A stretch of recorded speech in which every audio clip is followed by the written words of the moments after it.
Fasting. I think this is one area in our spirituality that leaves us a bit confused. Perhaps we don't know how often to fast, which are the days we actually should be fasting, what should we be fasting from, and if we've put it on ourselves to fast and for some reason we've gone against that, do we start feeling guilty that we were unable to fast? And a lot of other questions will come across our mind when it comes to this whole area of fasting in our spiritual life. And in today's gospel, I think Jesus tries to clarify something.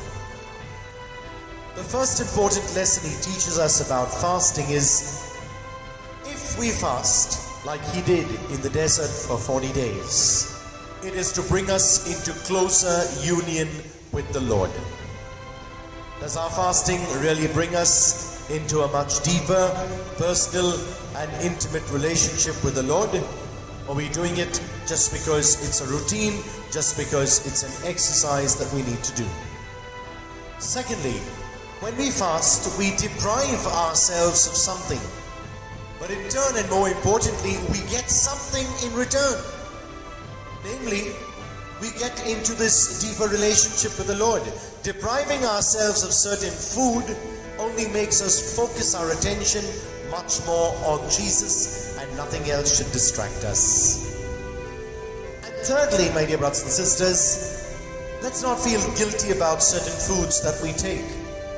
Let's remember what Jesus has said elsewhere in the gospel. It's not what goes inside of a person that makes him or her unclean, but it's what comes out of that person. Perhaps the food is not so filthy as the amount of filth that comes out from our mouth. And that is something we need to pay careful attention to. If we do fast on whatever days of the year, or perhaps once every week, depending on what our ritual is and what kind of a spirituality we are following, I do hope this fasting is with a purpose, namely to bring us into this deeper relationship with the Lord. Depriving us of ourselves of something is to get something else in return, namely to be focused on Jesus at all times. Today, Jesus confronts the scribes and the Pharisees because they talk so much about fasting that maybe they were the first to break the rules themselves. If we have to practice something, let's practice it out of a genuine love for Jesus, and so that we enter into this more intimate and personal relationship with Him.